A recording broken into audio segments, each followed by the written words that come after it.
zozobra, incertidumbre, que se sigue aspirando, que se sigue sintiendo en el ambiente. Una nación como Honduras, con tantos problemas de desempleo, de inseguridad, de falta de inversiones, lo que necesita es totalmente lo contrario. Es absolutamente lo contrario, es certidumbre, es sosiego, es tranquilidad, porque es lo único que puede atraer inversiones de capital, ya sean domésticos o extranjeros, que es lo que se necesita para poder generar empleo. Pero la inestabilidad política, la zozobra política no conduce a ningún lado, a ninguna nación. De estos temas hablamos esta mañana porque seguimos con ese ambiente en Honduras, el Congreso sigue paralizado, si ya regresaron de sus vacaciones y no se reúnen porque no hay consensos. ¿Quién es el culpable de todo esto? ¿El partido de gobierno, el Partido Libre y sus líderes, o la oposición política que no quiere dejar gobernar, dicen a Xiomara Castro? Ese por lo menos es el discurso que maneja la gente del Partido Libre. Este tema, justamente hablamos de este tema hablamos esta mañana con nuestro invitado, el analista, el escritor César Indiano. Buenos días, César, ¿qué tal estás? Buenos días, Mando. Buenos días a tu audiencia, que sé que ha crecido. Y buenos días a todo tu equipo, que hace posible tu salida al aire en las condiciones tan nefastas en que estamos viviendo los hondureños en muchos de los aspectos que impactan la vida empresarial, la vida personal, la vida comercial, etcétera, etcétera. Pero yo siempre ahora tengo la obligación de comenzar diciendo siempre que vengo a los medios de que las cosas que yo digo y analizo o expreso tienen como único propósito, Mando, edificar. Yo no pretendo ni ofender personas ni instituciones, porque yo soy hoy día un hombre convertido a una fe y tengo responsabilidades espirituales con el Dios que todo lo hace posible. Y es el verdadero rey de la vida, del universo, de las naciones. Entonces, eso siempre lo digo ahora antes de ir a todos los medios, porque así de ese modo yo no solo disuelvo toda peligrosidad sobre mi vida, sino que también aclaro que los que se sienten ofendidos quizás no se sienten ofendidos por las cosas que yo digo o expreso, sino que se molestan consigo mismos por no estar a la altura de las circunstancias en que fueron colocados, en el caso de los políticos, pues en los puestos públicos, en el caso de los administradores del gobierno, pues en la administración del gobierno, y en el caso de los que han recibido mayordomías en empresas, en comercios, en aduanas, que no son capaces de honrar esos puestos, de estar a la altura de las circunstancias, y en vez de eso, utilizar esos cargos que deberían ser sagrados para el uso indebido de todo lo que sabemos tú y yo, tú como periodista, yo como escritor, de todo lo que sabemos que se hace y se deshace diariamente en esto que se le llama la administración pública de un gobierno, de un Estado que a toda vista sufre una bancarrota. Pero yo quisiera ampliar el concepto de la bancarrota, no quedarme solamente con la bancarrota financiera, porque esa de una u otra manera se puede subsanar. Yo creo que la bancarrota a la que llega a Honduras en estos momentos abarca hasta el fútbol. Abarca el vacío interior que tiene la gente viviendo en Honduras, toda la gente. No hablo de unos sí, de otros no, hablo de toda la gente.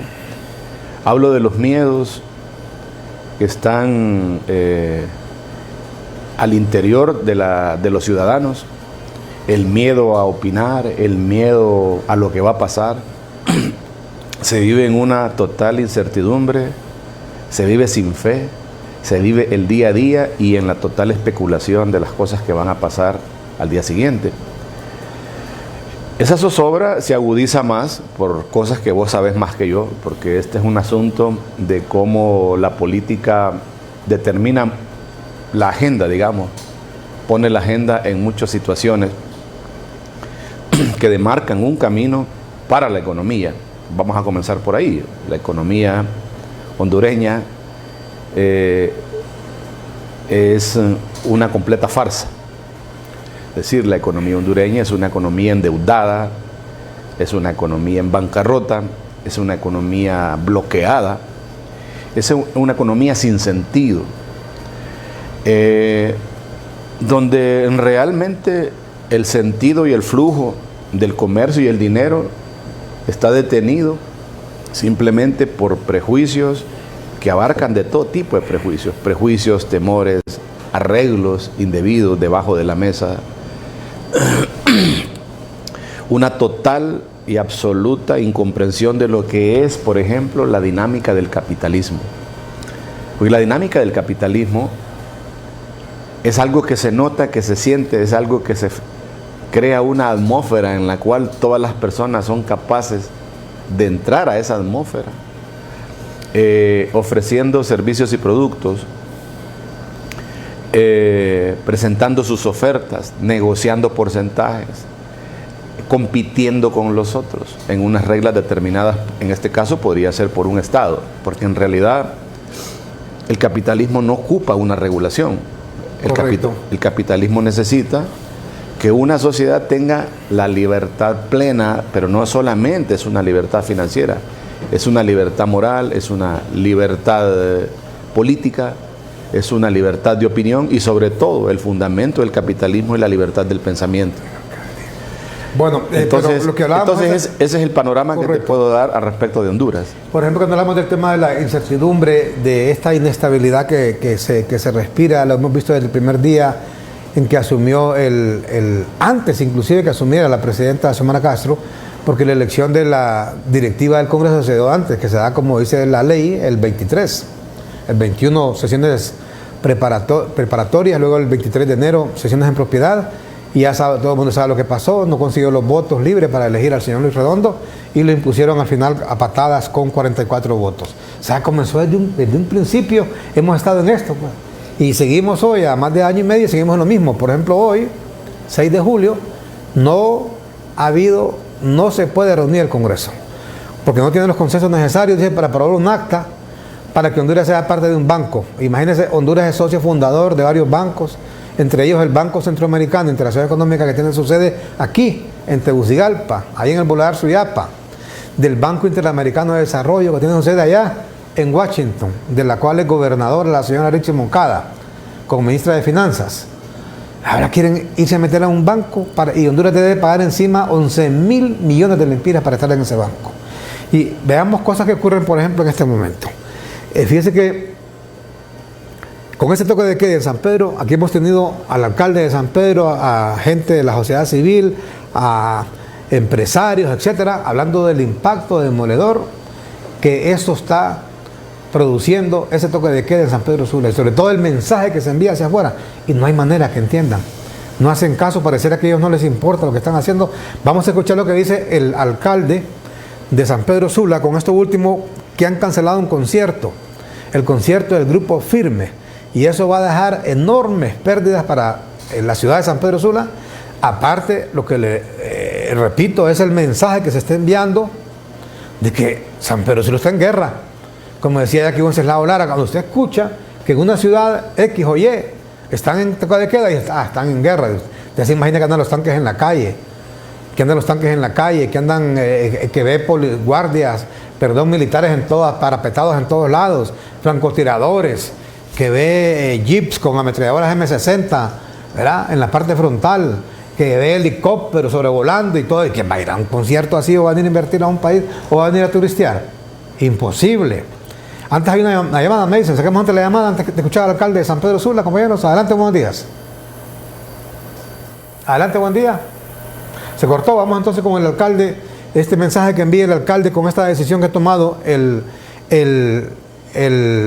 gobierno, bueno, que ha tomado este grupo Firme, este grupo musical, cancelar un concierto en San Pedro Sula. Han tomado esa decisión molestos, o sea, no molestos, sino que no pueden ir a una ciudad donde hay un toque de queda. Buenos días amigos, haciendo un poco de ejercicio, ya listo para irme al trabajo.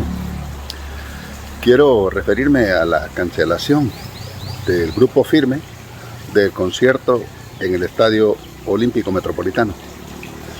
Mire abogado, nosotros tenemos un contrato con ustedes y la razón por la cual aducen ustedes que cancelan el contrato realmente no es válida.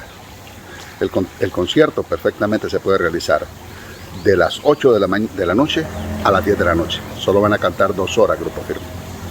La razón por la cual ustedes están llevándose este concierto a Tegucigalpa es porque ya vendieron en la costa norte el 80% de los boletos.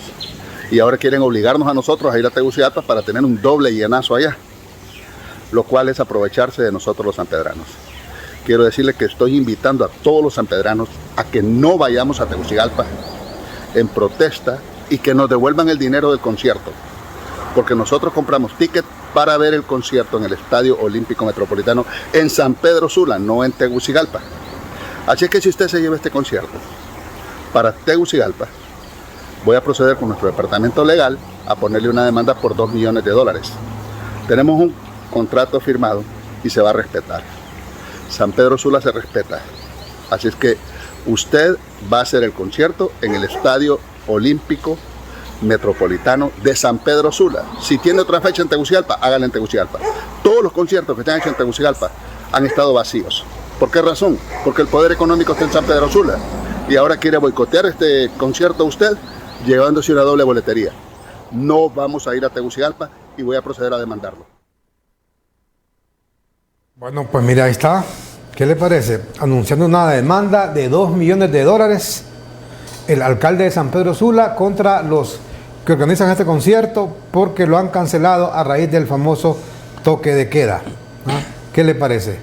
Toda esta incertidumbre, no es este sentimiento o sensación, percepción de incertidumbre no genera nada bueno. Indiano, lo que te decía hace un momento, o sea, desde que el actual partido asumió el poder, hemos estado en esto, desde el primer día. Antes, inclusive, te ponía el ejemplo de la Junta Directiva del Congreso. Bueno, mira, yo voy a escarbar un poco más esta temática porque está llena de contradicciones. Para no hacer yo las del tonto en estas presentaciones en televisión. Dice el alcalde que hay una venta casi garantizada del 80% de la boletería de este grupo que yo no sé de dónde es, no sé de qué se trata. Y he estado notando yo que en los recientes meses en Honduras, que abarca el presente gobierno, se han presentado en Honduras artistas nuevos, apariciones artísticas de personas inclusive que ya estaban en el retiro y que llegan a Honduras y llenan los estadios. Esa es la primera cosa que me llama la atención. Llenan los estadios y resulta que en medio de la incertidumbre económica de la que veníamos hablando, hay una gente, hay una sociedad, hay una masa llenando estadios para invertir no solamente su dinero, sino su tiempo y arriesgar sus vidas en estos conciertos. Yo no estoy hablando aquí de que estoy contra la actividad recreativa y el entretenimiento musical. Yo no estoy hablando de eso. Estoy diciendo las contradicciones que nosotros traemos a las mesas de los foros. Si tenés una sociedad que tiene tiempo, dinero, porque yo creo que esta boletería no creo que sea barata, y que aparte de eso llenas estadios en climas de violencia como los que se monitorean en Honduras, quiere decir que la gente, fíjate bien, vive de espalda a eso que nosotros llamamos crisis. Es decir, que no está tan preocupada como uno cree, ni de lo económico, ni de la situación de seguridad, ni tampoco está presta a escuchar las alarmas de una crisis financiera, económica, cultural o las mismas crisis de la violencia.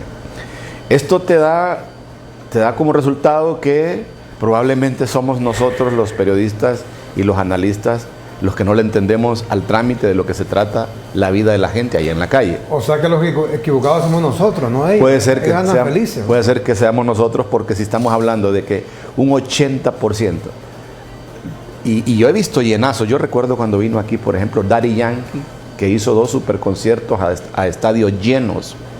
No sé el significado financiero de lo que eso significa, no conozco los datos, pero sí impacta cómo estamos conviviendo con un doble discurso en la nación. Por un lado estamos hablando de que la sociedad, de que no hay dinero, de que la gente está temerosa de salir a la calle y de que la gente no quiere moverse de la puerta de su casa a partir de las 6 de la tarde. Pero ese es un buen punto que estás tocando, porque parece que efectivamente nosotros aquí entonces estamos equivocados. Pues vimos hablando todos los días acá en los medios, que qué barbaridad, que qué crisis la que hay, y que la delincuencia, y que no sé qué, y que la falta de trabajo. Pero si vos vas a los centros comerciales, están hasta la pata de gente. En esos moles, yo me asusto a veces en esos moles, que yo no voy ahora a rayar las cansadas, puedo ir a hacer un mandado a un mall, pero uno pasa por fuera y ve las colas de carros para poder entrar, haciendo fila para entrar y para salir.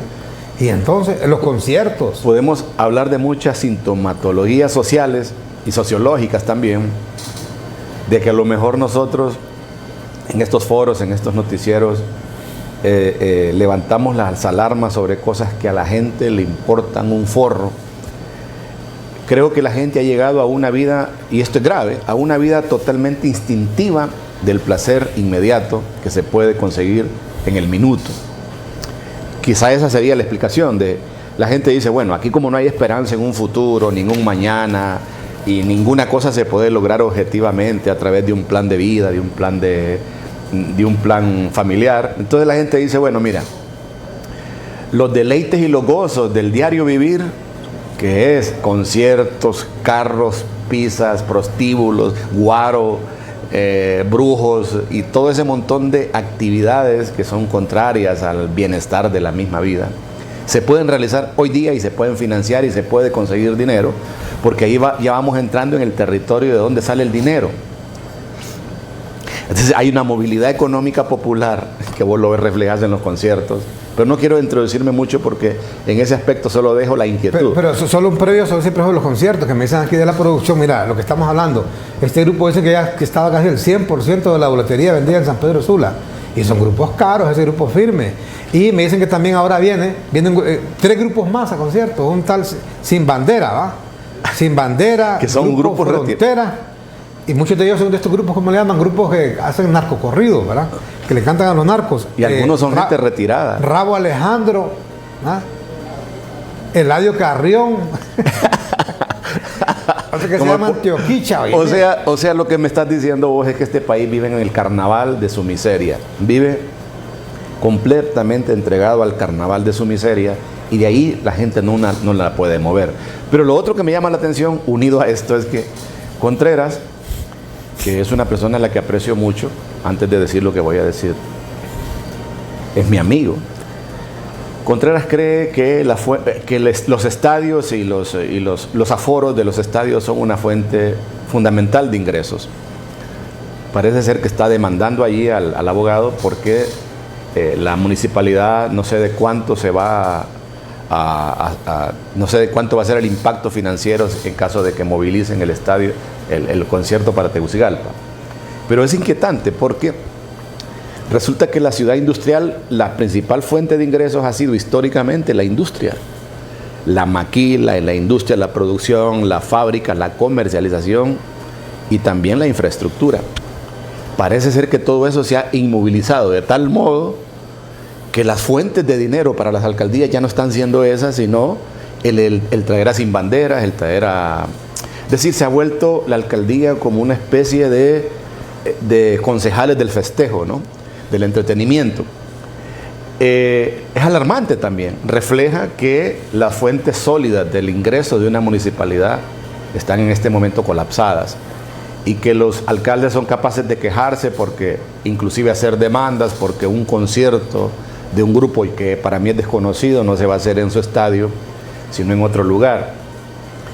La visión entonces del político baja demasiado la visión, podemos decir, municipal. Los registros que ellos tienen son demasiado pobres como para echar a andar una política de ciudad, una política de nación. Digamos, San Pedro Sula no tendría necesidad de estarse peleando con estos artistas ni con estos promotores de cultura por el ingreso de uno, yo qué sé, yo no conozco los montos, sino que la cabeza de la municipalidad debería estar concentrada en cómo se reactiva la industria, por ejemplo, el empleo, la movilidad económica, la movilidad comercial y cómo se reactiva la actividad portuaria.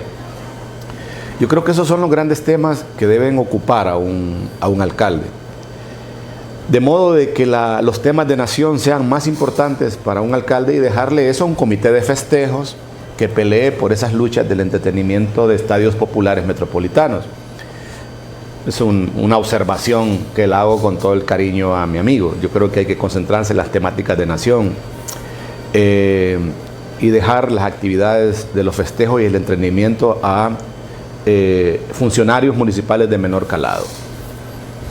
Entonces, como hemos elegido una ruta de análisis que no la esperábamos, vamos a seguirla agotando, porque es divertido como si la sociedad Villanueva está concentrada en el entretenimiento cotidiano, ahí no hemos metido todavía el consumo de los famosas, el consumo masivo de la televisión. Ese tema lo conocemos mejor que yo. Porque, por ejemplo, Netflix y las demás aplicaciones de comercio televisivo, vos vas a hallar una caja de Netflix en los hogares pobres en Honduras en este momento. En los hogares pobres tenés la caja de Netflix y tenés la compañía de canales desde la más barata hasta las más caras. Y las dos ocupaciones fundamentales del consumo televisivo en Honduras, tú ya la sabes, ¿no? En primer lugar, narcocorridos de telenovelas, en el caso del público, mujeres y hombres. Las series y películas y contenidos de narcocorridos y de los héroes de la narcoactividad en América Latina, asociada con la producción cinematográfica colombiana, argentina y mexicana, es una cosa increíblemente asombrosa. El otro gran entretenimiento, que en ese no nos va muy bien, pero de todas maneras se es parte de, porque no se logra levantar el fútbol hondureño a modo de que aparezca en la vitrina del gran consumo mediático del fútbol que hoy el día en el mundo moderno es diario. Es decir, diariamente se programan entre 10, 15 y 30 partidos de fútbol, sin dejando de lado las otras actividades deportivas, como el tenis, que la gente ha comenzado a consumirlo, el béisbol y otras, pero quedémonos en el fútbol. Ahí tenemos narcocorridos, ahí tenemos fútbol y, esta es la más grave, el consumo de pornografía, que no necesitas necesariamente llevar las aplicaciones a tu casa, sino que las tenés en servidores en la mano a través de los teléfonos móviles de alta gama que la gente anda en sus manos. Por eso es divertido cuando los comunistas y los socialistas hablan de cifras digamos, podemos decir, exageradas y fuera de lugar, que escucho yo analistas y cultores de la pobreza que se van a los foros a decir, Villanueva, que Honduras tiene 70% de pobres que se están muriendo de hambre. Mira, nadie se está muriendo de hambre en ninguna parte del mundo. En ninguna parte del mundo nadie se está muriendo de hambre. Esa es una propaganda política que se levantó en los años 70, cuando las crisis de hambruna de África, y se quedó en boca de los políticos por mucho tiempo, especialmente de los comunistas y de los socialistas, que trabajan con datos exagerados. La gente se muere de otras razones. Vaya, por ejemplo, yo vi el dato el otro día de cuánta gente han matado en Honduras, han asesinado en Honduras a mansalva en estas matanzas de 5, 10, 8, 4, 5 personas, que llega un hijo de Satanás a derramar balas sobre la gente. Si mal no recuerdo, el dato iba arriba de 2.000 personas muertas en lo que va del presente año. Por eso sí muere la gente. Esas gentes no mueren de hambre. Pero además tenés las otras cifras de muerte. Las otras cifras de muerte vienen de la mala calidad de vida de la persona que no come bien, que tiene diálisis, que se muere del corazón, que no cuida su figura, que no cuida su persona, que traga y consume cualquier basura por la misma razón de que no tiene una esperanza de vida, una calidad de vida procreada por él mismo. Entonces, ¿por qué me quiero referir a esto? Porque la prioridad de esa persona pobre en este momento es un buen teléfono que se va a conseguir de cualquier modo, ya sea porque la misma compañía se lo provee a plazos, ya sea porque tiene un amigo, un tío, un hermano que se lo envía de los Estados Unidos o de España, y después la canasta básica de esta persona llamada pobre es meterle saldo, aunque sea de 15 o 20 lempiras diarios a este teléfono. Esa es la realidad de la gente. Por lo tanto, cuando tú vienes a los foros a hablar de alarmismos, como por ejemplo que la gente se está muriendo de hambre, que este es un país muerto de hambre, estás hablando mentiras. Eso no sucede. Además sería materialmente imposible morirse de hambre en un país de la abundancia como Honduras. Por ejemplo, cuando ves la temporada de mangos, no alcanzamos nosotros a comernos todos los mangos que gratuitamente nos da este país. La temporada de agua, te inundas en el agua. O sea, dice, hay problemas de agua. No hay ningún problema de agua. Lo que hay son problemas de abastecimiento técnico del grifo en la casa. Eso sí hay. Porque para eso necesitan inversiones de un Estado que tampoco lo tiene eso como prioridad. Agua aquí ya está de sobra. Entonces, todo lo que nosotros presentamos en la televisión a veces hacemos sin querer el ridículo, presentando un panorama siniestro, de sombrío, de una gente, de una sociedad, de unas comunidades, de una ciudadanía que está completamente de espaldas. La ciudadanía, te hablo de la ciudadanía, te hablo desde el más pobre hasta el más rico. Porque el análisis aquel que hacíamos antiguamente de que los ricos están nadando en dinero, en unas fortunas y en unas mansiones contra aquellos miserables que no tienen nada que comer, es un análisis marxista que siempre fue erróneo y subjetivo. Hoy lo que tenés es una hiperabundancia en las manos de la gente conforme a las necesidades del hombre de hoy, que es básicamente una necesidad psicológica de ser parte del mundo a través de la satisfacción de necesidades específicamente psíquicas. Las necesidades de la gente son psíquicas. Cuando te digo psíquicas, es un muchacho, por ejemplo, en este momento, entendamos esto.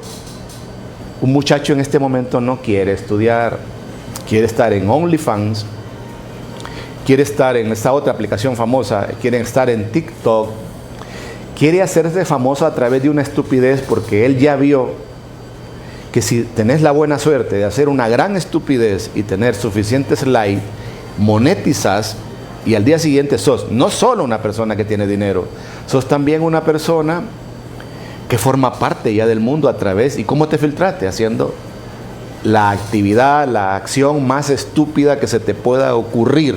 Eso puede implicar desde bajarte el calzoncillo y enseñar tu pene, mostrar tu mejor prenda íntima, de escupir en la cara o tener un contacto con un animal o cualquier, imagínate vos, cualquier actividad sombría, estúpida, irracional que una persona pueda realizar con el fin de ganar la famosa atención de las redes sociales.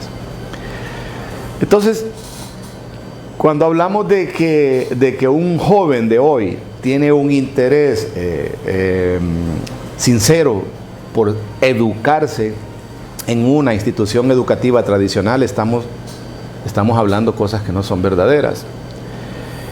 Cuando hablamos de que un hombre de hoy o una mujer de hoy, una mujer por ejemplo que tiene suficientes atributos físicos, tampoco quiere trabajar. Ella entiende que puede monetizar en las redes, puede mostrarse, ser una celebridad de las redes con simplemente atreverse un poquito, mostrar algo de esos atributos en las redes y recibir a cambio de eso no solo dinero.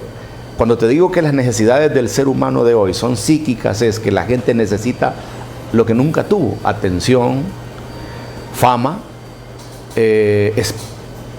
micrófono, cámara, celebridad.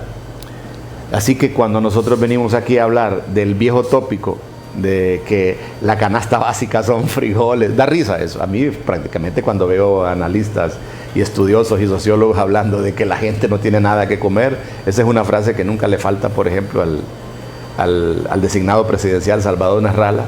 Dice que la gente no tiene comida, dice. Las necesidades del ser humano de hoy, te hablo de todos los estratos, te hablo de todas las condiciones académicas, te hablo de todas las personas, son de naturaleza psíquica. Por lo tanto, cuando nosotros le queremos exigir a un Estado como el que tenemos, que es un Estado prácticamente de conceptos no solo viejos, porque estamos hablando de personas que están gobernando desde una óptica desde el materialismo histórico. Estamos hablando de que la agenda del gobierno actual parte de una plataforma del materialismo histórico, es decir, que la familia que gobierna se vino a enterar de que esto ya es historia en el siglo XXI, de que estas situaciones de la famosa guerra entre el burgués contra el proletario y que el pueblo al poder y que los pobres y los colectivos son los que deben ser la prioridad del socialismo y la distribución de riqueza y la distribución y el respeto de las así llamados derechos humanos, todas esas son agendas primitivas, son agendas de la era paleozoica. En este momento, repito, las necesidades de las personas pasan por un condimento enteramente psíquico.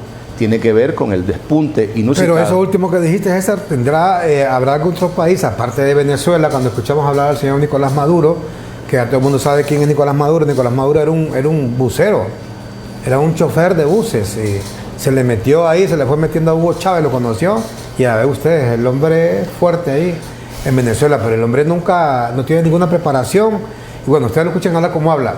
Habrá otro país, al igual que Venezuela y después Honduras, que se han quedado con ese discurso que acabas de decir del materialismo dialéctico, del materialismo histórico, de la oligarquía. Bueno, aquí fíjate que escuchás a los dirigentes de Libre, altos funcionarios, que alguien les dice una verdad, por ejemplo, que tienen un gran familión, le sacan ahí a uno de ellos y comienzan a oligarca, elitista, y comienzan a gritar. Esa es la palabra de moda en este momento. Yo te lo digo porque yo lo escuchaba eso en los años 80, en la universidad, y antes lo escuchaba como niño en diferentes medios, o lo leía en los periódicos, ese término oligarca, elitista, yanqui, reaccionario. Pero eso fue en el tiempo del tufo, como se dice. Los 80. ¿Ah? Y hoy yo siento que hemos retrocedido a esa época con ese discurso. Sí, pero ahora bien, también ahí vamos entrando al terreno de la arrogancia política de los políticos. La arrogancia es que vos te presentás, en este caso la Libre, por ejemplo, o el partido que gobierna en Venezuela, los mismos kirchneristas en Argentina y así. Los populistas y los populacheros son políticos que se presentan ante la sociedad como muy populares, que los siguen millones de personas, y cuando haces las mediciones de cuánta gente les pone atención, les cree y vota por ellos, te asombra la cantidad, la poca gente mafiosa que anda detrás del asunto político. ¿Por qué? Porque si hablamos de México, por decir algo, que son 120 millones de personas, yo te diría que hay 100 millones de mexicanos que se pasan por el forro la política socialista de López Obrador. Lo mismo los venezolanos. Ahora, si tenés la cuestión pública en manos de una pequeña, podemos decir, de una pequeña porción de la sociedad que se dedica a la política, es por el usufructo del poder y de los dineros que la política mueve. O sea, no es... Ellos, lo que intento dar a entender es la supuesta celebridad y fama y aceptación que tienen los políticos cuando la mides, anda por el 30%, ninguno rebasa al 30 y 32%. Ninguno. Es decir, que les basta tener la aceptación de un poquito de gente suficientemente mafiosa, suficientemente convencida, para tener todo lo demás de rodillas, ya sea desde la derecha o desde la izquierda. Sobre todo desde la izquierda. Entonces, si medimos en Honduras la popularidad que ellos dicen tener, dice que ellos representan al pueblo hondureño y que todo lo que hacen es en nombre del pueblo hondureño. Hagamos la medición. 5.4 millones, creo que 5.4, que es algo que decir, 5.400.000 personas estábamos aptas para votar en el 2020. Fíjate bien, la medición exacta que te voy a hacer. El partido que gobierna ganó con, te voy a poner números generales, ponele 1.700.000 personas. Fíjate bien los números. La alianza, ¿no? La alianza de dos partidos llega a 1.700.000. Ahí tenemos más o menos el 33% de la gente apta para votar. Cuando te habla de un padrón electoral, estamos hablando de que hay una sociedad. Estamos dejando por fuera, estamos hablando de que el 33% de la gente que se aboca a la política votó. Pero, la otra gente que votó, estamos hablando del 1.000.000 de los cachurecos, de los 300.000 liberales, esos votaron contra este partido. Entonces tenés que sustraer ese monto. De tal manera que la popularidad que ellos presumen de ser el partido de las masas que reúne las grandes causas y consecuencias del proletariado, de los obreros, de los oprimidos y de toda esa jerga triste que utilizan en la política, representa nomás, viene a ser algo así como el 28, el 29% de la famosa popularidad que tienen. Claro, utilizan la palabra de que lo hacen por el pueblo porque eso es la manera más directa de hacer demagogia. Porque en política, como nunca la entendieron, la política como no la estudian, no existe la palabra pueblo, sino que en política lo que hay son correligionarios de un partido que deben sumar 50 más 1 para gobernar. Eso es todo. Y cuando hay demasiados partidos, lo que hacen es un balotaje que van a segunda vuelta para poder acumular suficiente fuerza de un bando contra el otro. Es decir, que la esencia de la política Villanueva, la esencia de la política es la rivalidad. Por esa razón en Honduras no existe la oposición, porque todos se creen representados por el partido de gobierno. Por ejemplo, yo sería absurdo al decir aquí que yo soy representado por ese partido. Yo soy opositor de ese partido. Es decir, son los representantes temporales de la nación, pero lo que yo quiero es que se vayan. Por lo tanto, al ser opositor, trabajo civilizadamente con otras fuerzas sociales, políticas, culturales, económicas, financieras, que quieran quitarlos. Por lo tanto, yo me vuelvo oposición. Pero cuando tú hablas con los ciudadanos en Honduras de todos los estratos,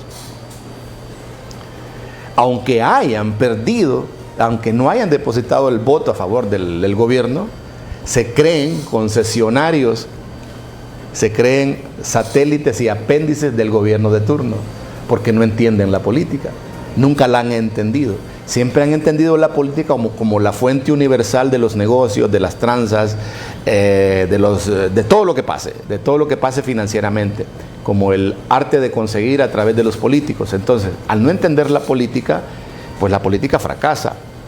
Y aquí vamos entrando en materia porque supuestamente nosotros deberíamos tener una oposición lista para vencer con argumentos positivos de la política, civilizados,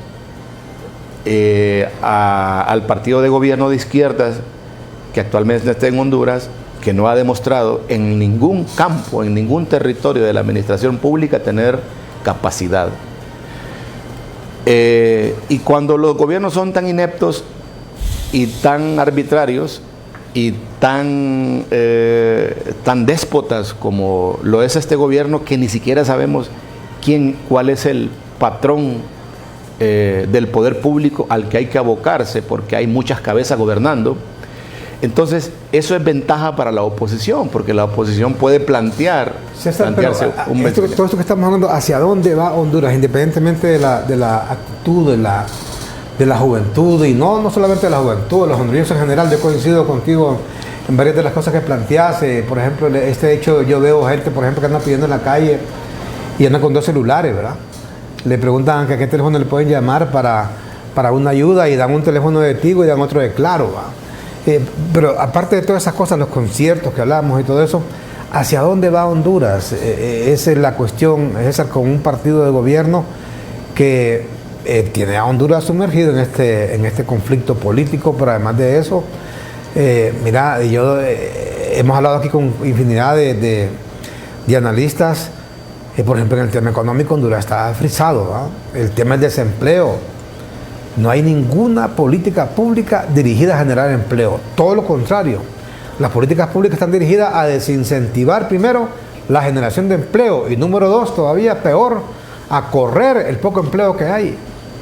O sea, unas políticas totalmente incongruentes con lo que el país necesita. En el tema de la seguridad igual. Mira, ese toque de queda. Una medida radical, absolutamente radical. ¿Qué concepto tenemos de una ciudad que esté en toque de queda? Si le dicen, por ejemplo, a César Indiano en este momento, mira, te invitamos a ir a Managua, a que deje una charla allá, una conferencia sobre esto y esto y esto, y después lees toque de queda en Managua, inmediatamente vamos para las orejas, ¿verdad? Sí. ¿Ah? ¿Hacia dónde va Honduras, pues, con todo esto?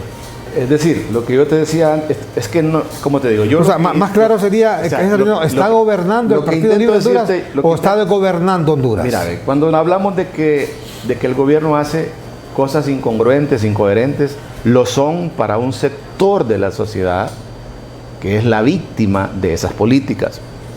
Pero si vos le preguntas a un funcionario de Libre, que es un partido libertario refundacional que tiene ideología de izquierda, todo lo que están haciendo es coherente, y no solo es coherente, es la obligación moral e ideológica de hacerlo, porque para eso llegaron. Es decir, ¿quién puede ser tan iluso de creer que un partido como ese va a creer en el desarrollo económico? Desde esa ideología se odia la economía, desde esa ideología se odia el desarrollo, desde esa ideología se detesta y se abomina el éxito. Desde esa ideología se odia a Dios. Desde esa ideología no se cree en ningún concepto de ningún analista que vos traigas aquí de que las cosas se deben hacer con lógica y con racionalidad económica, porque justamente para eso han llegado. Ahí es donde olvidamos que no son representativos del éxito. A veces, entonces al no ser representativos del éxito, pues obviamente que no me representan a mí que quiero el éxito. Al no ser ellos el símbolo de la fe o el símbolo de la espiritualidad o del respeto de la familia, pues obviamente que no me representan a mí, por tanto yo creo en la familia, creo en el progreso. Entonces, desde el punto de vista del gobierno, todo lo que está sucediendo es coherente porque tienen una ideología y un mandato ideológico político, cuyo objetivo y propósito es el mismo que tenía los comunistas en Venezuela, los que destruyeron Cuba, los que arrasaron y crearon el socialismo de los pobres en la Unión Soviética. Tenían como objetivo destruir. Eso es lo que a veces no entienden los analistas y a veces no lo entienden los economistas, que un socialista y un comunista odia la economía positiva, racional, competitiva. Ha llegado ahí para todo lo contrario. Eso fue lo que se hizo en la Rusia. La Rusia destruyó todo lo que es la propiedad privada, todos los sistemas de competencia industrial y comercial, estatizó toda la actividad agroalimentaria, organizó a la gente en base a colectivos que perdieran absolutamente la capacidad de opinar, la capacidad de moverse, la capacidad de expresarse y la capacidad de conciencia. Y solo algo que le costó a los soviéticos, creo yo, lo único que le costó a los soviéticos fue eliminar de raíz la fe histórica de la Iglesia Ortodoxa. Eso les costó. Ni el propio Lenin habló del tema, y el posterior dictador que tuvieron tampoco pudo, aunque lo intentó. La parte más difícil de quitar, digamos, de la conciencia colectiva desde la opción socialista o comunista es la fe, porque es una cosa que no la pueden ellos ver. La fe puede ser secreta. El apego a Dios, el apego a una creencia de cualquier naturaleza, y también otros aspectos como por ejemplo los afectos. Recuerda tú que desde la óptica de un socialista que es un alienado de la vida, la familia como tal, la tuya, de papá, mamá, con hijos y abuela, eso lo tienen que destruir.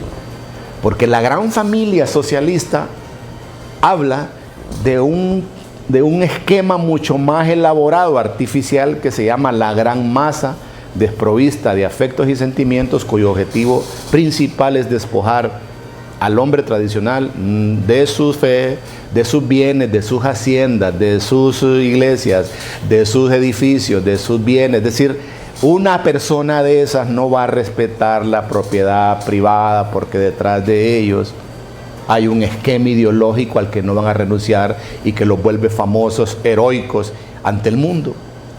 Entonces, cuando venimos nosotros aquí a exigirle a una gente de esas que tenga una racionalidad administrativa del Estado, hacemos el chiste, nos ven como tontos, porque les estamos justamente lo que estamos poniendo de manifiesto es que queremos nosotros, los que creemos en eso, que gobiernen para nosotros. Se nos olvida que fuimos vencidos en las urnas. Por esa razón, entender la política es lo prioritario para la gente que vive en un país. Tiene que saber cuáles son los grupos, personas, colectivos, asociaciones, gremios que están del lado de lo correcto para forjar alianzas de poder y vencer a estas personas civilizadamente en las urnas. Porque yo no voy a venir aquí a llorar porque me tratan mal. Claro que me tienen que tratar mal, pues soy un opositor, soy un intelectual contrario a toda la hoja de ruta establecida por los socialistas y los comunistas, porque un hombre como yo, no es como, yo ya lo he dicho muchas veces, yo no puedo, sería incoherente de mi parte creer que alguna cosa dicha o hecha por un socialista a mí me interesa. Yo estoy de espaldas a eso.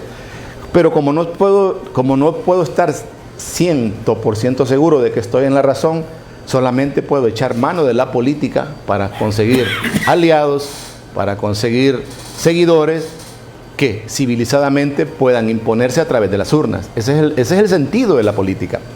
Por lo tanto, cuando nosotros lloriqueamos en los medios, lloramos en los medios porque los socialistas están destruyendo el país, estamos haciendo el ridículo porque ellos llegaron para eso. No lo van a hacer descaradamente porque al final del día las herramientas que tiene la familia Zelaya para vengarse han creado una especie de idolatría del 28 de junio, han creado altares para eso. ¿Por qué? Porque en la visión que ellos tienen, fíjate bien que los socialistas y los comunistas son los que se encargan de crear un falso civismo en base a que ellos son los buenos y los demás son los malos. Por ejemplo, la gente no ha notado que hay un plan, y aquí vamos entrando ya en el tema del fiscal. Los opositores no han notado que hay un plan maquiavélico ya trazado dentro del gobierno para ver a cuántos elementos de la sociedad son atrapados. No te estoy hablando poéticamente de este tema, sino atrapados policialmente, despojados de sus bienes, encarcelados e inclusive hasta extraditados. ¿Por qué? Porque este gobierno llegó con una sed de desquite y venganza de lo que pasó el 28 de junio del 2009. Y no solo tienen una agenda para levantar la fecha y convertirla en una actividad cívica del socialismo en Honduras. Han creado altares, han creado materiales, tienen redactores de materiales, han creado un periódico para enaltecer las grandes jornadas heroicas de la resistencia, pero eso no los conforma. Ellos tienen identificados quiénes fueron los que participaron, los autores físicos y los autores intelectuales de eso que ellos llaman el golpe de Estado que este país le dio a esos grandes héroes olanchanos que fueron quitados porque, según su retórica, ellos eran los grandes mesías de la justicia social, de la justicia proletaria, de la justicia del jornalero y de la justicia campesina. Eso es así porque hay enfermedad vengativa y hay rencor en las ideologías de las izquierdas. O sea, son, digamos, formas de pensamiento artificial inspiradas en el rencor. Si no, yo te puedo hablar de todas las consignas aquí si querés. Por ejemplo, cuando un izquierdista dice ni olvido ni perdón, ¿qué es lo que enseñamos nosotros, por ejemplo, en los ámbitos espirituales? Que tenés que olvidar, que tenés que perdonar. Es decir, tenés una consigna y una doctrina completamente contraria a la lógica de la vida. Ni olvido ni perdón, ¿qué quiere decir? Que todo lo que hacen, que todo lo que invierten millones, Villanueva, en procurar que nadie olvide, invierten millones, pero millones, estoy hablando de cantidades grandes de dinero, en procurar que nadie perdone. Si vos tenés un ambiente político así, pues obviamente que estás creando un desastre no solo económico y financiero, sino que estás creando un desastre moral, una incertidumbre espiritual, una incerteza, una inseguridad en los niños, en los jóvenes, y por la razón, y así hallamos las razones por las cuales un joven dice, le da la espalda a eso, y dice, no, yo lo que quiero es al grupo firme, que yo no sé quién es ese grupo, yo lo que quiero es contacto con los rancheros de no sé dónde, con el otro que le dicen, ha surgido por ahí un tipo que es hijo de narcos, que ha pegado en las redes. El otro día estaban unos sobrinos viéndolo, se llama, ¿cómo le dicen? Un flaco que sale cantando ahí en México. ¿Cómo se llama ese flaco? Ese flaco que... Sí, correcto, sí. Piña, no sé qué. Ese. Correcto. Entonces... Fresco de piña, ¿no?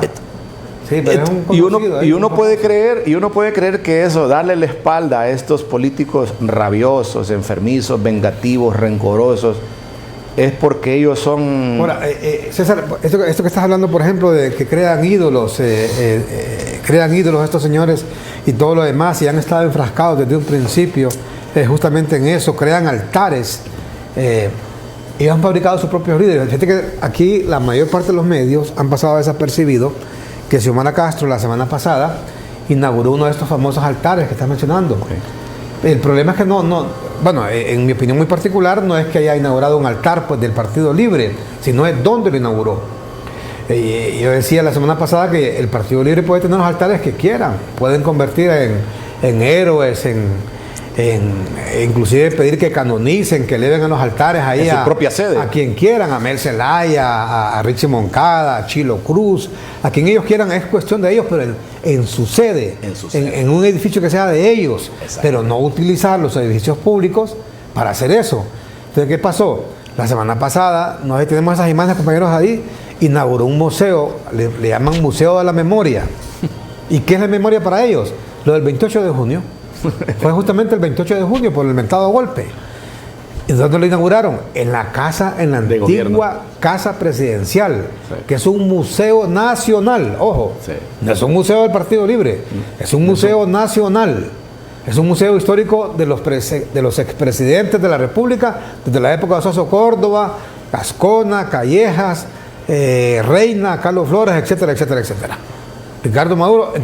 ¿Cómo puede cometer ese abuso de poder libre de ir a inaugurar un museo de ellos? Porque ellos tienen sus propios héroes, porque tienen todo el derecho. Vaya, por ejemplo, al Partido Liberal, si se le ocurre, puede declarar un héroe de la patria, un valiente, benemérito, a Ascona, por ejemplo. Exacto. En su sede. Exactamente, a Soso Córdoba. Porque así se le ocurre, pues, el Partido Nacional a Callejas o a quien quiera, pero en su sede. Una cuestión de ellos, pero ya cuando es algo de la patria, eso lo debe hacer el Congreso Nacional, con el consenso de todas las bancadas, es decir, vamos a declarar héroe o hacer tal cosa con fulano de tal, porque hizo por la patria esto y esto y esto y esto.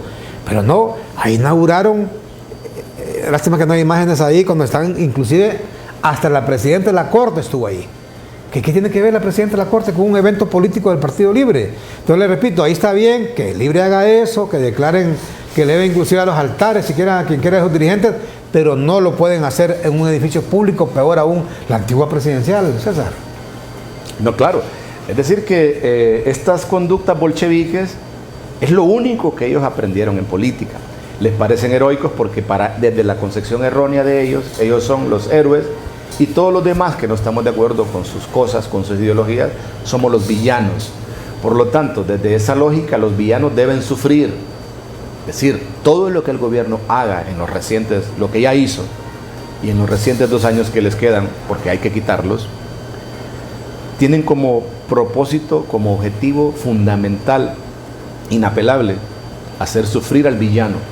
¿Cómo se hace sufrir al villano? Bueno, se destroza la actividad comercial, se desvincula la actividad productiva del socio comercial más importante, que es los Estados Unidos, se desactiva la economía industrial agropecuaria, se autoriza a los colectivos para arrebatar... Ahí está la imagen. Ahí está. En la casa, ¿dónde es ahí? La casa presidencial. Los altares arrogantes del autoheroísmo inventado por ellos mismos. Mira el tipo de gente. Esa actitud bolchevique de la vida, usurpando los espacios públicos de la nación para levantar altares. ¿Sabes cuál es ese? Para levantar. Ese es el salón de los Ese se llama Salón de los Espejos. Exactamente. Y lo copiaron ese nombre del Palacio de Versalles. ¿Has ido a Versalles? Sí. Allá en París está justamente un famoso Salón de los Espejos, donde los diferentes reyes, sobre todo Luis XVI, hacía que grandes francachelas. Entonces, ese salón se llama Salón de los Espejos. Por ese salón han desfilado todos los presidentes de Honduras con sus comitivas, las cenas de Estado de los diferentes presidentes que han visitado Honduras las han hecho en ese salón. Entonces, ¿cómo el Partido Libre utiliza un lugar como ese para un evento de ellos? Porque están creando el Museo de la Memoria desde el punto de vista de que los héroes de la patria son los socialistas, especialmente la familia Zelaya.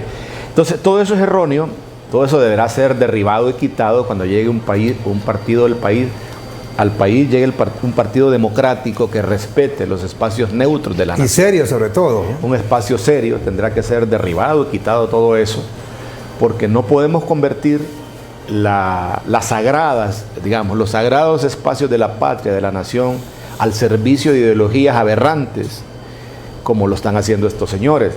Entonces no lo están haciendo porque son tontos, no lo están haciendo porque son malos, simplemente porque son políticos antiguos y hay que hacer las inversiones. Aquí estamos viendo el evidente, pero además se trabaja en la elaboración de leyes, por ejemplo, como la famosa ley esta de la justicia tributaria, que no es más que un panfleto para desposeer y despojar a la gente de sus bienes y para desactivar la economía. Repito, un socialista odia la economía, odia el éxito y siempre tiene en la mira la propiedad privada. Es decir, un socialista y un comunista detesta la propiedad privada. Es decir, va a trabajar para eso, fingiendo, porque esta es otra cosa chistosa y curiosa. El socialista y el comunista siempre va a decir que a él no le interesa esa ostentación que él repudia en los demás. Fíjate qué contradicción. Él repudia que hayan clases medias, altas y muy altas gozando, dicen ellos, de las mieles de la riqueza, de la fortuna, de la prosperidad. Dice, ellos agregan además de que todas esas fortunas y capitales han sido producto, dicen ellos, de que se han dedicado a robar y que se han dedicado a saquear y que han explotado los recursos naturales. Y hay un montón de discursos colaterales y que son parte de esa doctrina. Pero tú dices, bueno, pero si detestas toda esa ostentación que proviene, en el caso de tus enemigos, que se mueven en prados y en estas camionetas que parecen naves espaciales, entonces quiere decir que tú estás dispuesto a moverte en una carreta o en un burro, y que la casa que quieres tener es una casa modesta, con un pequeño jardín y unas flores, con una cafetera, como lo demostró Mujica. ¿Por qué Mujica si es, podemos decir, un izquierdista, y al final del día es un izquierdista, pero respetable en el sentido de que hay coherencia entre lo que detesta y lo que hace? Por ejemplo, Mujica pasa a la historia como, para las izquierdas modernas, es un tonto. Es un tonto porque no entendió que el profesar la ideología no implica despojarte vos mismo de tus propias ostentaciones. Pero cuando tú revisas la vida material, física, los capitales y las cuentas de las personas que promueven el despojo, te das cuenta, por ejemplo, que unas personas como estas se mueven en 3 o 4 camionetas del año. Cuando vas a sus casas, tú ves que viven en mansiones, en mansiones casi palaciegas, con servidumbre, que tienen a su servicio una servidumbre. Ellos siempre hablan, es algo chistoso porque siempre hablan de abolir la esclavitud moderna, de abolir la servidumbre y de la igualdad, que es otra palabra chistosa. Un paréntesis, te cuento que inclusive las esposas de estos altos funcionarios del Partido Libre, en este momento, no queremos mencionar nombres, y son de la familia presidencial, andan hasta con 2 prados, ¿verdad? Seguidoras, con guaruras. Prados, seguidoras y guaruras. Y no son funcionarios, ¿verdad? Ellas, solamente son las esposas de estos señores, para que usted vea. Eso que está diciendo César es correcto, o sea, ese es el discurso que le venden a la gente en Maje, que desgraciadamente hay en Honduras, y se lo tragan y dicen, por eso usted ve que continúan con esa cantaleta de que la oligarquía, que nosotros con los pobres y que los empresarios y que los ricos, pero con eso se duermen a la gente estúpida que desgraciadamente es la mayor parte del hondureño, ¿va? El que no habla así, que está con los ricos, está con los oligarcas, ese periodista, ese analista, y el otro está con los pobres, pero véalos cómo viven ellos. Les repito, mira, y miré una vez ahí que supuestamente amigo mío, casi me lleva de encuentro ni me paró bola. ¿Saben qué carro andaba? Uno de esos carros que dejó Kamala Harris. Hay unos semejantes carros blindados, que solo una llanta de esos carros, ¿cuánto cuesta? Ahí solito un carro de esos, ¿va? Y como con 3 carros seguidores. ¿Qué le parece?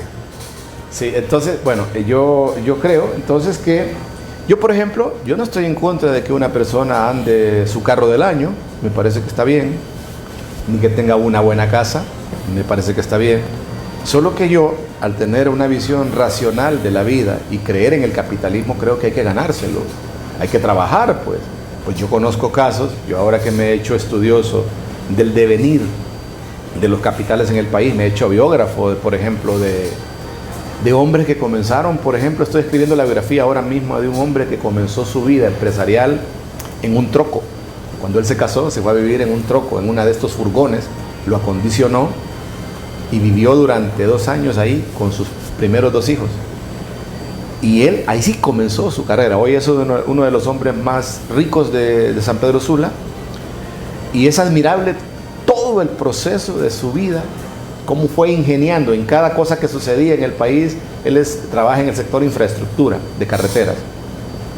Entonces este es un hombre, no solo es un maestro de la construcción de carreteras, no solamente es eso, es el hombre que te puede resolver cualquier tipo técnico de un asunto, de un puente, de una carretera, de un asolvamiento, de lo que tú quieras. Es un maestro, pero además es un hombre rico que siempre estaba pendiente de las oportunidades y que hizo asociaciones positivas, todas ellas honestas, con grandes compañías americanas, hindúes, venezolanas, para desarrollar su propia compañía.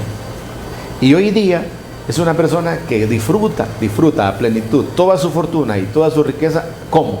Compartiendo con los demás.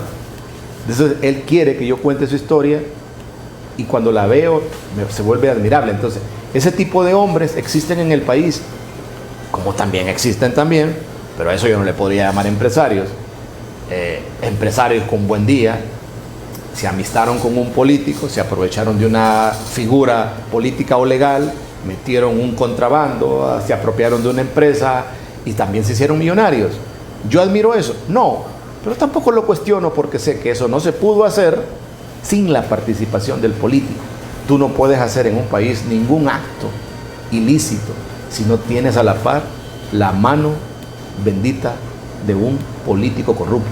Por lo tanto, cuando sacamos la responsabilidad de los actos ilícitos relacionados con fortunas indebidas, la primera persona a la que hay que saldarle las cuentas es al político, porque fue el que traicionó, digamos, el cuerpo legal, fue el que prevaricó la nación, fue el que traicionó los principios, fue el que juró, porque juran con la mano levantada, honrar los preceptos jurídicos, morales, espirituales e históricos de la nación. Entonces, por esa razón, cuando los discursos de los políticos son vacíos, uno simplemente lo siente, y los políticos se aferran a discursos erróneos, no llegan a conocer la raíz de la función pública, no llegan a consagrarse en sus puestos. Y fíjate que es algo curioso, porque no pasa únicamente con los políticos de izquierdas, que obviamente siempre van a llevar al fracaso. Pasa inclusive con los políticos de derechas. Por ejemplo, yo fui opositor, y la gente lo sabe, de todo el régimen establecido por el señor Juan Orlando Hernández, que creo yo que pudo ser un mejor político, pudo ser una mejor persona, y pudo retirarse del poder, creo yo, como una persona con cierta prestancia cívica, pero optó por todo lo que hace un comunista. Eligió todas las cosas erróneas, indebidas, corruptas, un patrón de gobierno populista, mentiroso, hipócrita, basado en tranzas, o sea, todas las cosas ilógicas que un político hace, que lo conducen al final del día, si no a la cárcel, por lo menos al desprecio y al repudio. Así que por muchas cosas que hagan, yo creo que así podemos ir cerrando, porque yo tengo un compromiso más tarde al que tengo que atender. No importa lo que los políticos hagan, Armando, las principales víctimas de sus desaciertos, de sus fanatismos, de sus rencores, serán al final del día ellos mismos, ya sea porque van a terminar en la cárcel, porque van a acabar señalados ellos y sus familias, o porque van a recibir el repudio histórico de las personas que tenemos a nuestro cargo escribir la historia. Yo, por ejemplo, yo me hice historiador no porque fui a una universidad, sino porque me interesé por la historia de Honduras.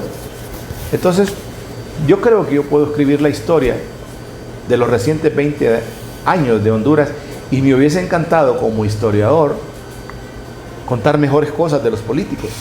¿Qué me va a tocar a mí escribir en la reciente historia de Honduras? Si la escribo, la desgracia, la miseria, la obstinación, el rencor, el repudio, la matanza provocada en este país por unos políticos completamente irresponsables e ineptos. Yo quisiera contar otro tipo de historia y sin embargo no puedo juzgar a la sociedad de ser culpable, porque la sociedad simplemente reacciona, como ya te lo dije antes. La sociedad le da la espalda a las políticas erróneas, no participa de ello y crea nuevos universos de alienación, de pornografía, de televisión, de narcocorridos, de TikTok, de OnlyFans, y todas estas maravillosas herramientas de la corrupción mental de la sociedad, que esto ya no es únicamente de Honduras, sino que es una cosa universal. El diagnóstico que yo te hago, no lo hago, yo no me gozo, yo no disfruto venir a un programa de televisión a decir que estas situaciones son así. Al contrario, es algo que me llena de tristeza, porque yo vivo en Honduras y porque tengo hijos y porque tengo mi familia en Honduras, y es una sociedad que está colapsada para mí en lo moral, en lo financiero, en lo político, en lo económico, y la esperanza de la gente prácticamente en estos días, en estos meses, en estos años ha desaparecido. Correcto. Y ya para ir cerrando, César, ¿hacia dónde va Honduras? ¿Es que va para algún lugar con estas políticas que está implementando el Partido Libre? Más de año y medio, pues siguen con ese discurso del golpe de Estado, de la narcodictadura, de la oligarquía y todo ese tipo de cosas, mientras el país está frisado en muchas cosas. ¿Hacia dónde va? Bueno, mira, como se demostró ya que no tenían capacidades ni habilidades para gobernar en una segunda oportunidad, cambiando y modificando la mentalidad triste que tenían, porque ya habían tenido la oportunidad en el 2006 y crearon, tú lo recuerdas bien, yo lo recuerdo bien, todos lo recordamos, en la primera parte, en el primer tiempo de este episodio que estamos viviendo, todo aquello fue tan frustrante, todo aquello fue tan decepcionante, desilusionante, tan caótico, que la gente reaccionó todo el mundo contra eso, yo diría de una manera torpe, porque siempre un golpe de Estado va a ser una herramienta torpe de deshacerte de una tiranía. Estamos en el segundo tiempo de esa tiranía. En el segundo tiempo, si tú me dices para dónde va Honduras, tenemos una mejor oportunidad. Las personas que no comulgamos con ese socialismo de la pobreza fundamentado en el odio, la memoria, el rencor y el repudio, las personas que no comulgamos con eso, tenemos la esperanza, tenemos la posibilidad, tenemos el clima idóneo para estructurar un bloque político correcto y ganar las próximas elecciones. O sea que se puede ganar a través de la derecha, a través de partidos nacionalistas, a través de partidos liberales, un bloque que sea capaz de plantear un discurso para quitarle la nación a esta gente. Pero eso requiere un trabajo político que lo tienen que hacer los políticos. Yo únicamente doy las ideas porque yo no soy político.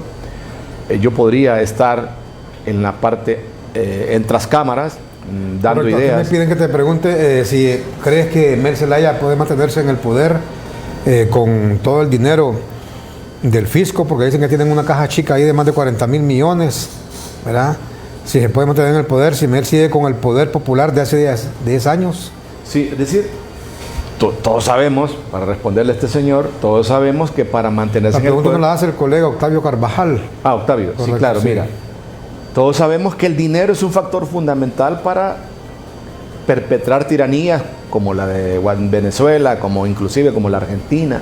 Se necesita el dinero porque a través del dinero tú compras millones de conciencias que respaldan tus malas ideas. Pero no es únicamente con dinero que se sostienen las tiranías. También se requiere el otro componente, que es la cobardía de las derechas y la cobardía de los opositores. Es decir, un hombre como Maduro se sostiene ahí por dos razones. Porque tiene el control del dinero del poder público, que son millones y millones, no ni siquiera nadie sabe las cuentas reales. Pero además se sostiene ahí porque hay una oposición inepta, carente de plantear un discurso capitalista capaz de emocionar a la gente con las ideas correctas. Y que cuando hablan en política, los opositores venezolanos hablan de las mismas tonterías socialistas que ya se están llevando a cabo por parte del gobierno. Tenés que tener la capacidad de emocionar a la sociedad con otras ideas, con ideas racionales y correctas. Tenés que volver a motivar a la sociedad con lo correcto, con lo racional, con lo justo, con lo bonito, inclusive con lo bello, porque estos son promotores de lo feo.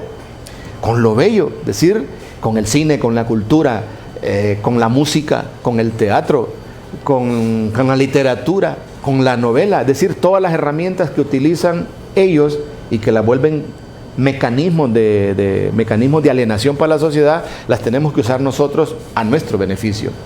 Entonces, pues obviamente si tienen una caja chica, que no es tan chica porque estamos hablando de esa cantidad de millones, estamos hablando de un control fiscal, económico, del erario espantoso, que va a servir para invertirlo en un programa de continuidad.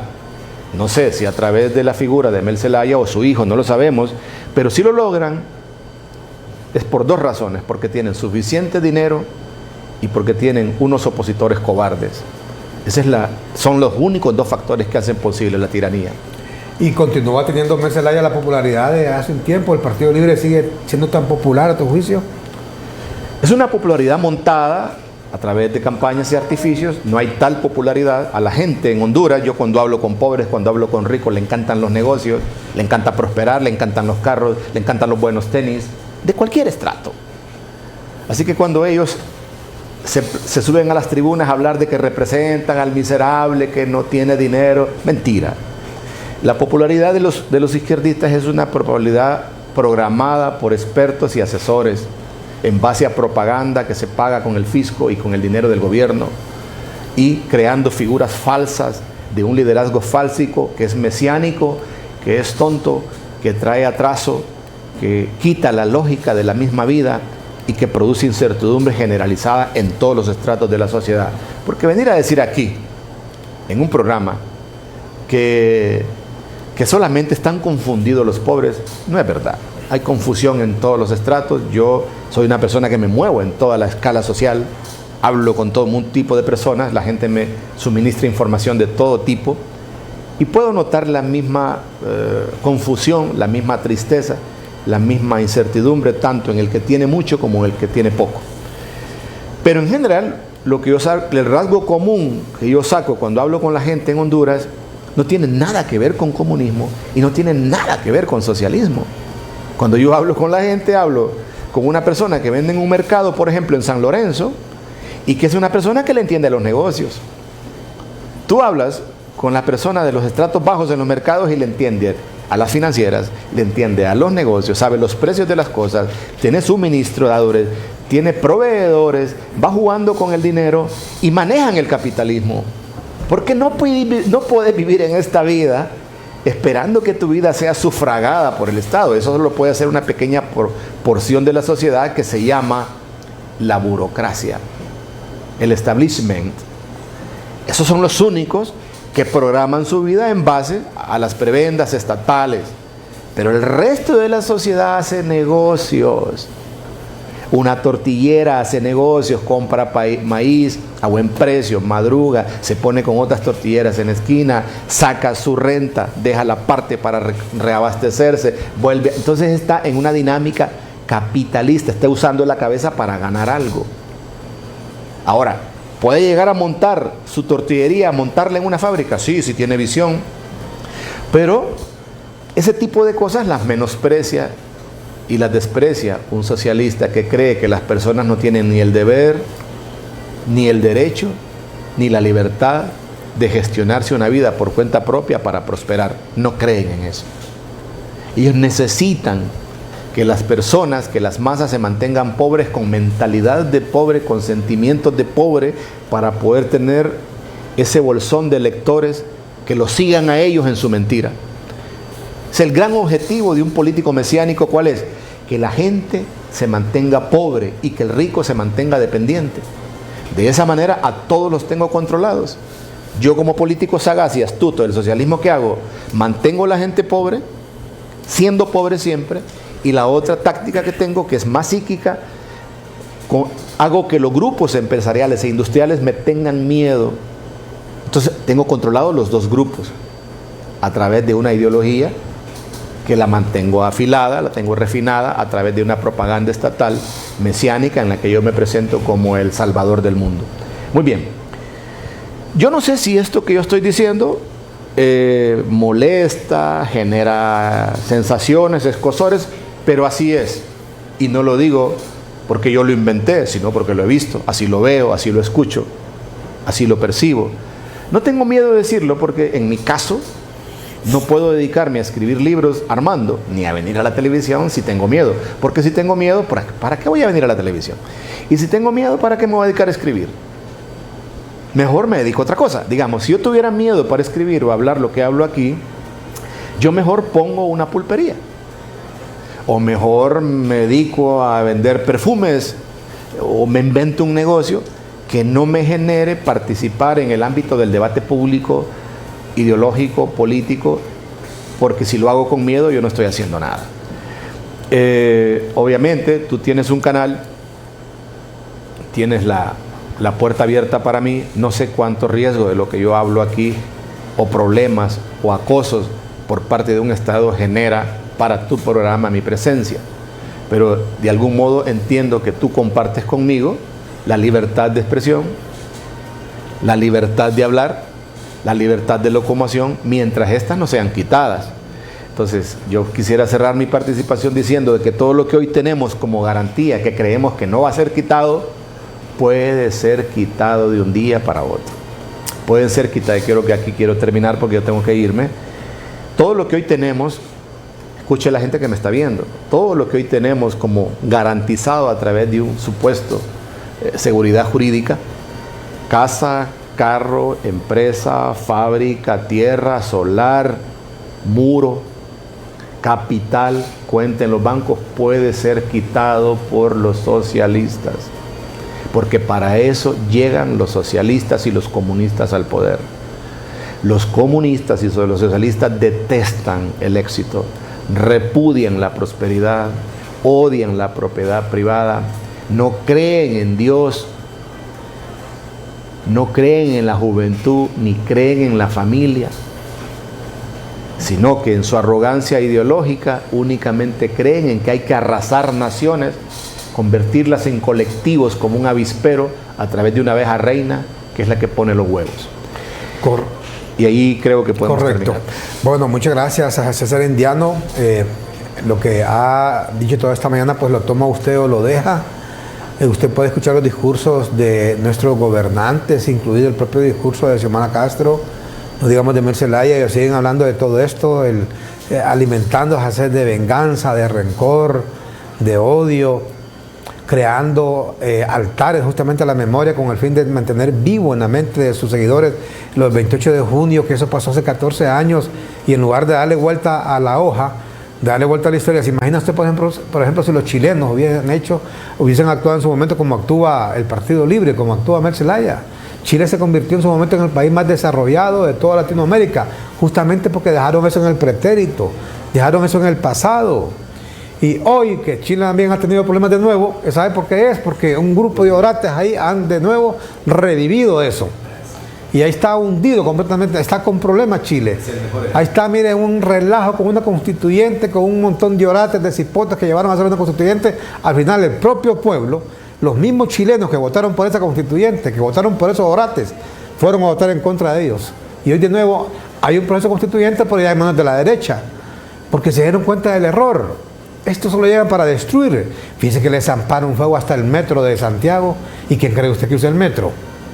La gente pobre. ¿Te creen que Sebastián Piñera, con más de 2.000 millones de dólares, nunca en su vida se ha subido a un metro? Es que igual que aquí, ¿quiénes hacen uso del transporte? Pues la gente pobre. De la educación pública, la gente pobre. De los hospitales públicos, la gente pobre. Pero le meten otra cuestión a la gente en la cabeza, y la gente, como es magia aquí, como es ignorante, se deja dormir, ¿verdad? Le repito, el mejor ejemplo es Chile, ¿verdad? País más desarrollado en materia de infraestructura, en materia educativa, de salud, inclusive con sistemas de previsión. No, lo tienen despedazado estos señores que se dicen socialistas, ¿ve usted? Qué interesante. Allá, ¿sí? Porque ¿sí? Chile fue durante los gobiernos socialdemócratas, demócratas cristianos y de derechas, llegó a ser el país modelo en Y economía. también te cuento socialista, nada más que socialista moderado, no. Pero el no. deterioro vino, creo que el deterioro vino cuando ya vino el socialismo crudo y carnívoro, que es el reciente. Claro. Y ahí Chile volvió a ser como lo son todos los países de América Latina. Michelle Bachelet, socialista, Ricardo Lagos, socialista, Sebastián Piñera, de derecha, el otro, ¿cómo se llama este? Demócrata cristiano, Lagos.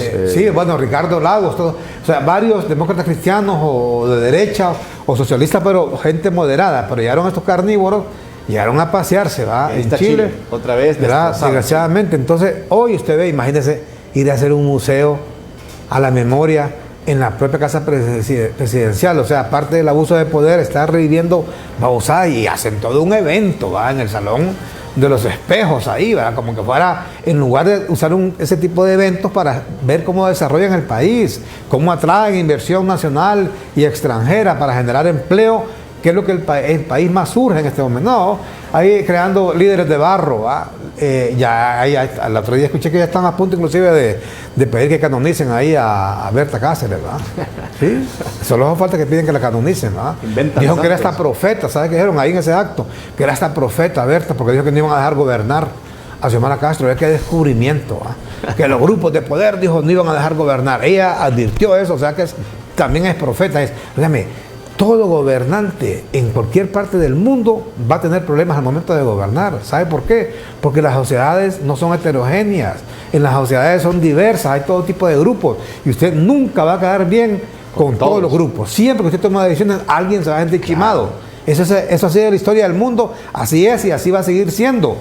Y en los países más ricos inclusive. Por ahí cree usted, por ejemplo, en Estados Unidos, que ningún presidente ha podido poner control en las armas. Por esa cantidad de masacres, porque en Estados Unidos a usted le venden un rifle, un M16, un AR-15, como confites en una tienda, a cualquiera. ¿Sabe por qué nadie ha podido poner orden ahí? Porque los presidentes son manipulados por una asociación que se llama Asociación de Rifle, ligada a los fabricantes de armas. Ese grupo de poder controla a los presidentes en Estados Unidos. Nadie los ha podido poner en orden. Estamos hablando de la nación más rica del mundo. No digamos en estos paisitos, ¿verdad? Entonces, en todos lados se cuecen habas. Y aquí, ay, profeta, dijo. Ella dijo que no iban a dejarla gobernar. Dice, dije, ¿cómo adivinó? Dijo, los grupos de poder, dijo, que no me jodan. Sí, en todos lados y en toda la vida van a haber grupos de poder. No, y además, quien no la deja gobernar no son los oligarcas, es el marido. El marido y los colectivos. Y los colectivos. Bueno, gracias. Continúe con nosotros. En un momento vamos a la pausa y regresamos con la parte final, pero en su noticiero matutino CHTV. Ya volvemos.